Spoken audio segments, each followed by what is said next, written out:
Selamat pagi, Rahayu, Pak Wayan Mustika. Pagi Mas Indra, Rahayu Mas. Ya, gini Pak Wayan, Ya, kadang ketika kita masih muda gitu ya, definisi sukses kita itu adalah pengen mendapatkan validasi dari orang lain gitu ya. Terus kemudian hmm, kita nggak pernah mendengarkan yang namanya suara hati, ya, orisinalitas, tentang jati diri. Itu enggak lah. Ketika masih muda tuh yang penting kita terlihat sukses, berlimpah secara materi gitu ya. Dipuji sama orang, diakui ya, keberadaan kita, eksistensi kita gitu. ya, Tapi ketika kita masuk ke usia parubaya, taruhlah kemudian usia 40 tahun gitu ya, kita sering mendapat yang namanya undangan dari semesta gitu ya. untuk kemudian meredefinisi kembali Hmm, arti atau makna kesuksesan itu gitu. Seperti yang disampaikan oleh Carl Jung kan gitu ya, ya. Nah, aku pengen Pak Wayan menyampaikan poin-poin penting tentang redefinisi kesuksesan ini. ya, Oke, transformasinya ya. bagaimana gitu Pak Wayan? Pertama tuh gini Mas, ketika kita belum punya mobil, Mm-mm. kita pengen punya mobil lah sebagai kendaraan dulu. Mm-mm. Setelah punya mobil, maka yang kita pikirkan apakah mobil ini punya bisa hidup apa enggak, Iya. punya bahan bakar apa enggak gitu. Nah, setelah kita punya bahan bakar, baru kita coba mobilnya. Dan tentu sepanjang perjalanan itu kita masih anggaplah ini kita pertama kali baru naik mobil itu. Tentu masih beradaptasi dulu dengan mobilnya, memenuhi segala hal terkait dengan mobil itu. Tujuan tujuan perjalanan mobilnya juga kemudian kita masih cari-cari gitu. Sampai akhirnya ketika kita sudah selesai, kendaraannya sudah terpakai, sudah tiba di tujuan yang ingin dicapai, di situ baru biasanya kita mikir, saya ke sini ngapain ya? Di tempat tujuan ini. Misalnya anggaplah kita beli ke mall atau pergi ke gunung dengan mobilnya, sampai di gunung baru kita mikir melihat keindahan.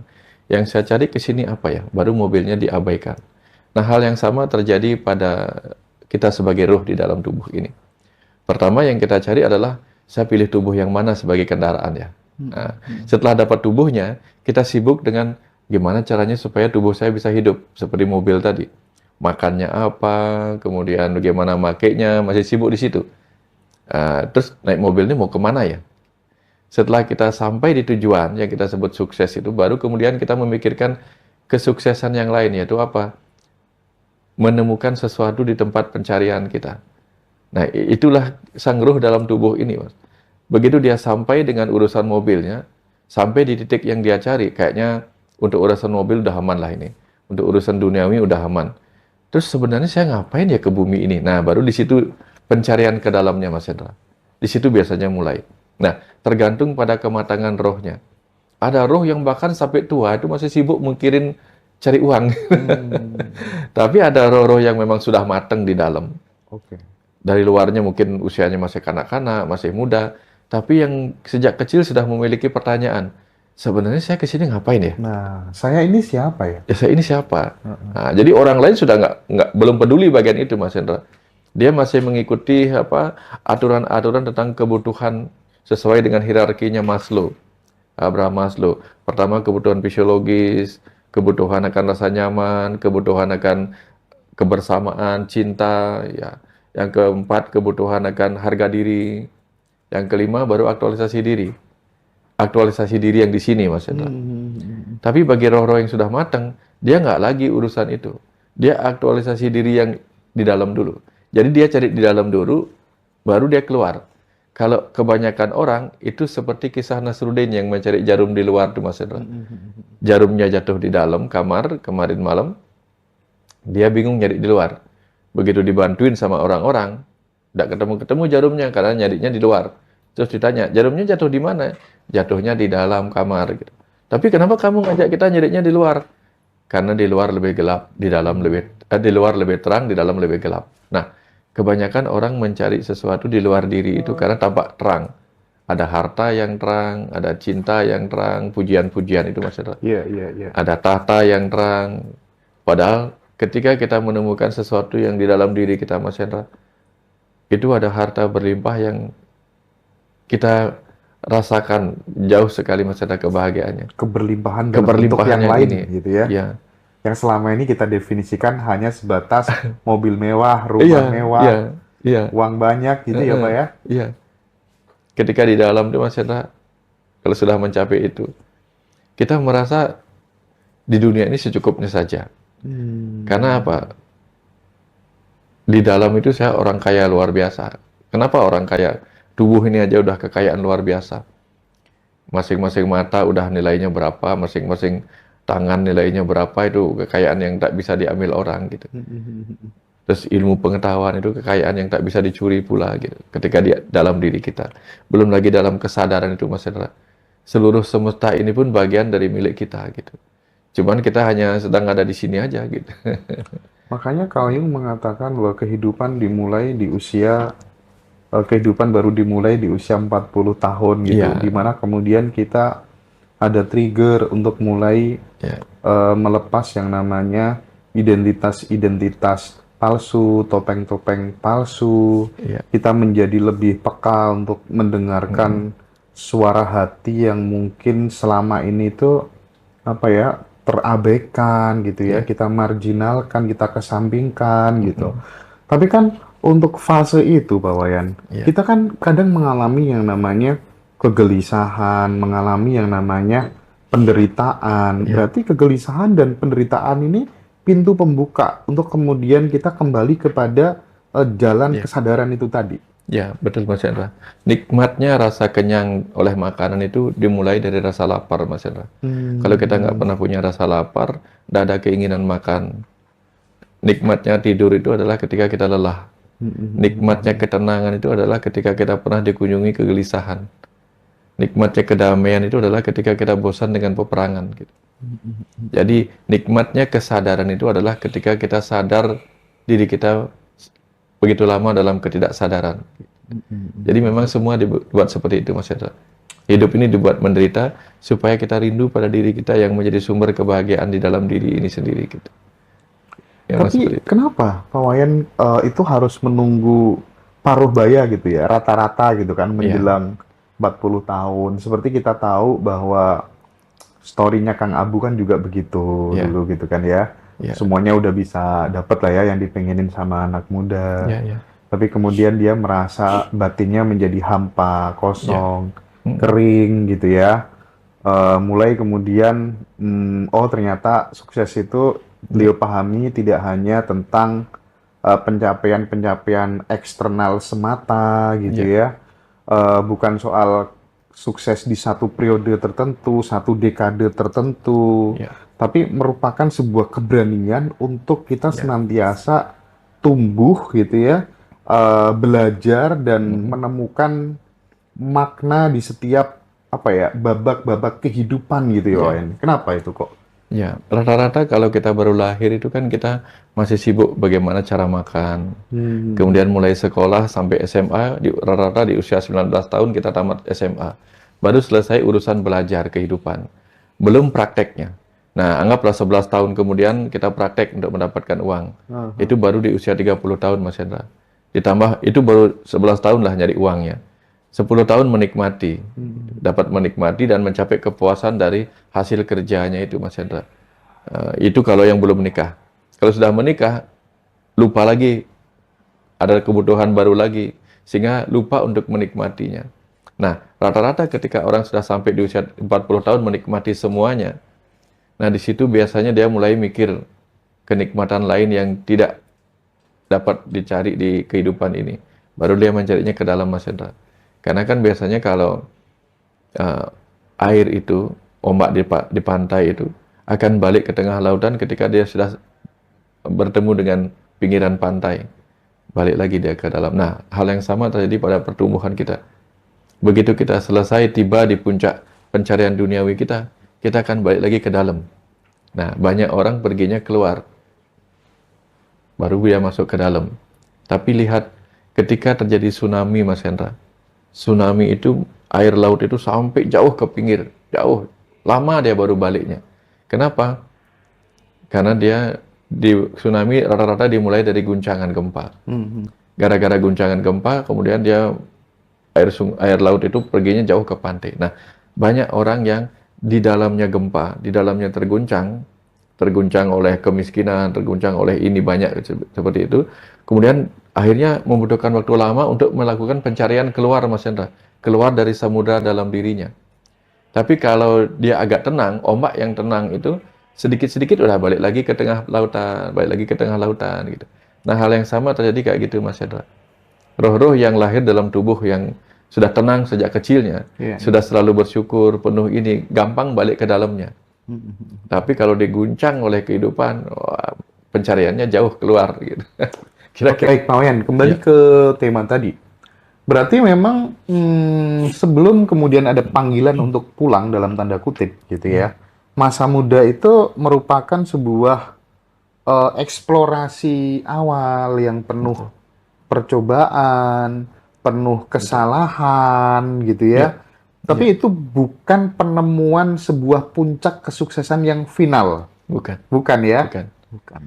Mas Hendra pernah mindahin ikan laut nggak ke kolam atau ke akuarium lah? Hmm. Rata-rata orang bilang mereka akan belajar untuk beradaptasi dengan airnya dulu kan, air di akuarium. Nah, kita ini seperti ikan-ikan kecil yang dijatuhkan ke dalam akuarium bumi ini. Kita ini dari samudra semesta dijatuhkan ke sini. Awal-awal tentu kita beradaptasi dulu, Mas. Bagaimana menjaga hidup, bagaimana menikmati kehidupan ini. Lupa belajar, lupa belajar. Nah, seperti kita nonton. Kalau kita nonton film di bioskop, pasti yang pertama kita ingin lihat adalah bukan makna di dalam cerita itu, tetapi lebih baik ingin lihat bukan ceritanya juga, bikin pemainnya.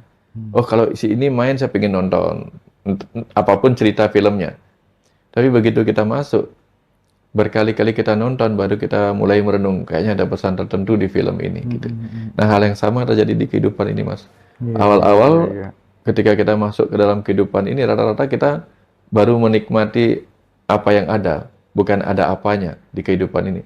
Wih, apa-apa ada, ini ada, itu ada. Tetapi nanti begitu kita tambah matang, tambah dewasa, kebutuhan kita bukan lagi tentang apa yang ada, tetapi ada apa di balik semua ini. Oke. Memang begitu, Mas. Nah, di usia 40 tahun itu, Pak Wayan, kadang kan muncul sebuah paradoks gitu ya. Muncul sebuah paradoks di mana kemudian karir kita itu udah mentereng. Tapi lagi-lagi seperti yang saya sampaikan di awal tadi, muncul sebuah rasa kosong gitu ya. Ini muncul karena persona yang dibangun itu tidak mewakili keinginan terdalam gitu loh.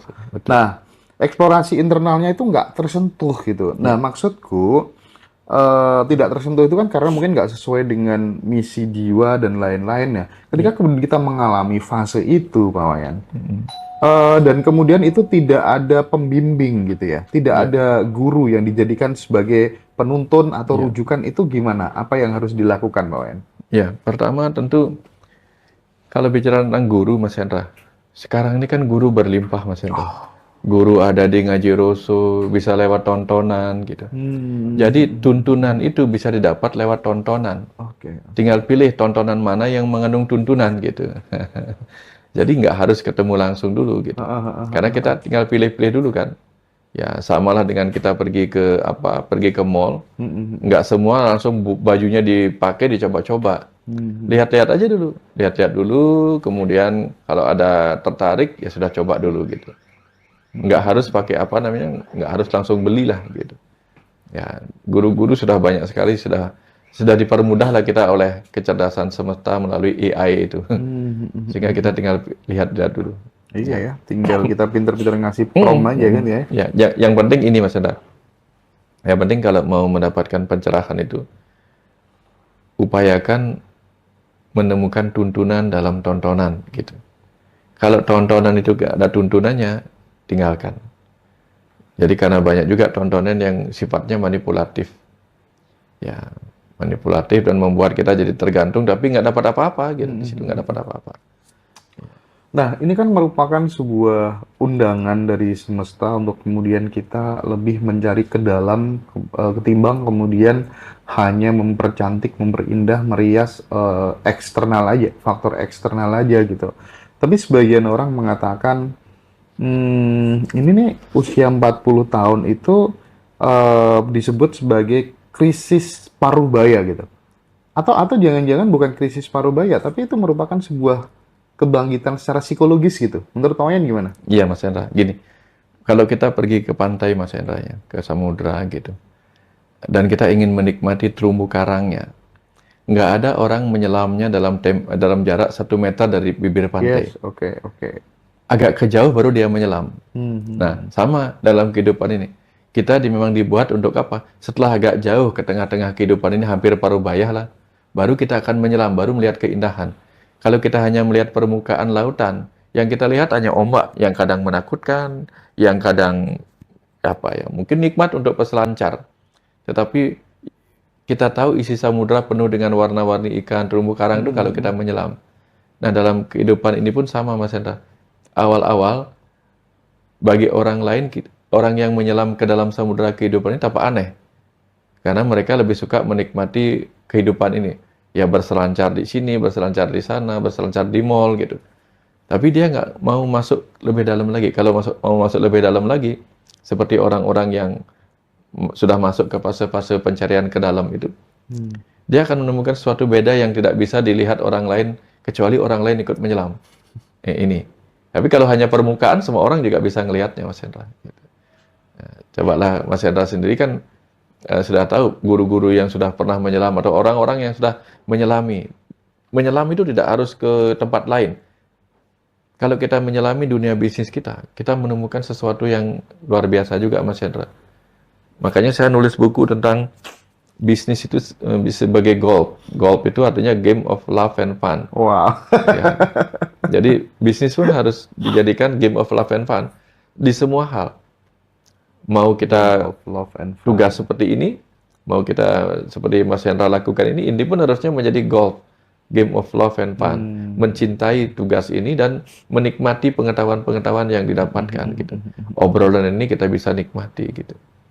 Ya, kayaknya harusnya seperti itu, Mas. Iya, iya, Menyelam iya, pun iya. bisa menjadi golf and game of love and fun gitu.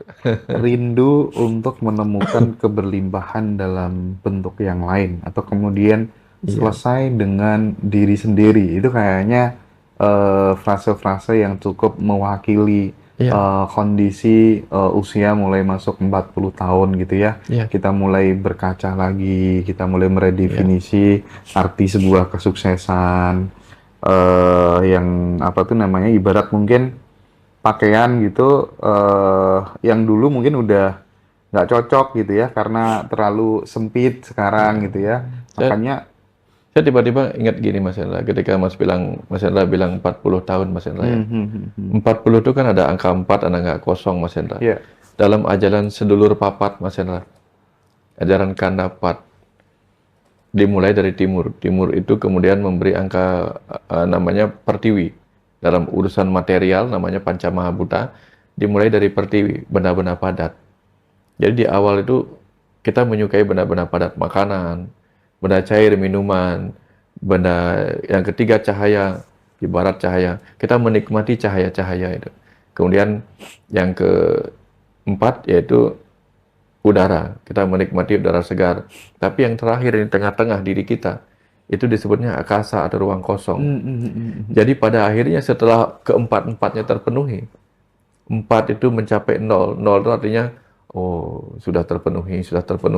Baru nanti kita masuk ke wilayah di mana kita ke dalam diri kita. Merasa kosong, merasa hampa, ini kok kayaknya perlu terisi. Nah itu biasanya Mas Hendra. Jadi makanya banyak di usia 40 orang begitu. Life began at 40 gitu. Setelah saudara empatnya terlewati semua, ada urusan pertiwi, apa teja, bayu akasa gitu.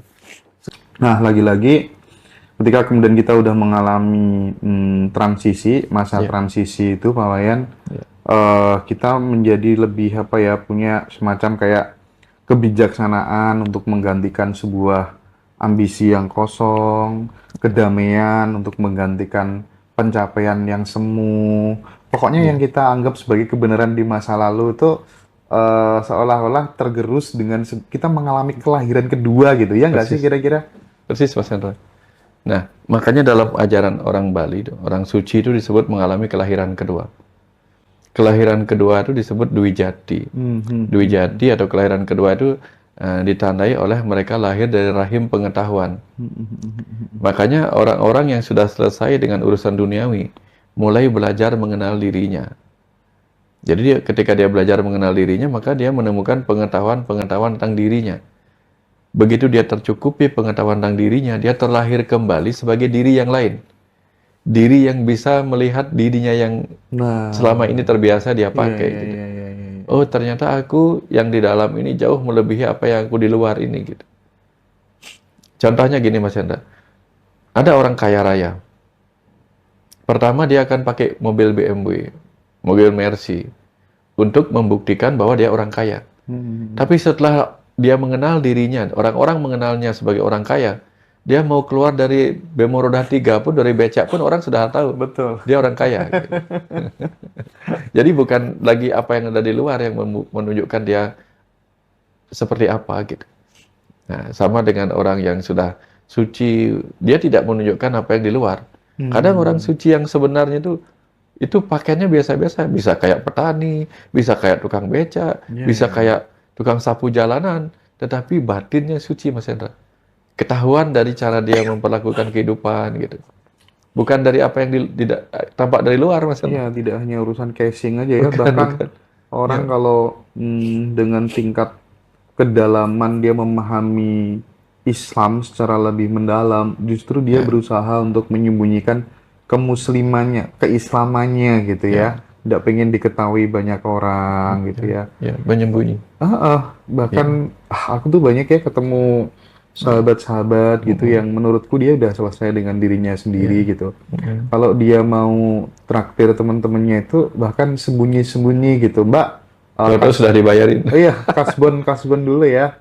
Nanti kalau misalnya udah ini nih sekalian anak-anak nanti kalau ngopi dibayar sekalian. Nah, jadi kayak nggak pengen diketahui banyak Ya, orang itu kan ya, sampai di level situ kan nggak gampang. Kita nih pengennya kalau berbuat baik kalau perlu dipamerkan, iya, dikasih tahu kan ke banyak orang gitu iya. kan.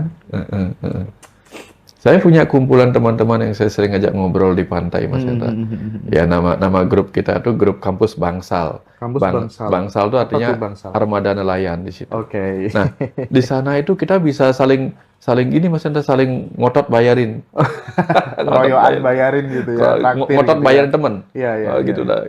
Jadi kadang-kadang orang bingung loh, kok sudah dibayar gitu. Semuanya diam-diam bayar gitu. Iya sih. Dan tahu nggak Mas Hendra, yang kami jadikan tanda petik guru di sana adalah orang yang dianggap gila.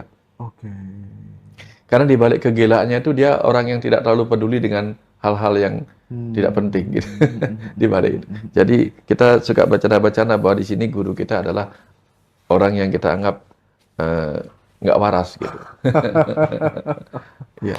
Oke ya, pada prinsipnya kita semangat untuk kemudian terus melakukan perjalanan Ya. menuju diri yang sejati gitu ya, Ya. menerima semua spektrum kehidupan secara utuh dan berdamai dengan siapa diri kita yang sebenarnya, gitu ya, Pak Wayan ya. Betul. Baik, terima kasih banyak Pak Wayan Ya, atas sama-sama Mas perspektifnya. Hendra, sama-sama. Ya.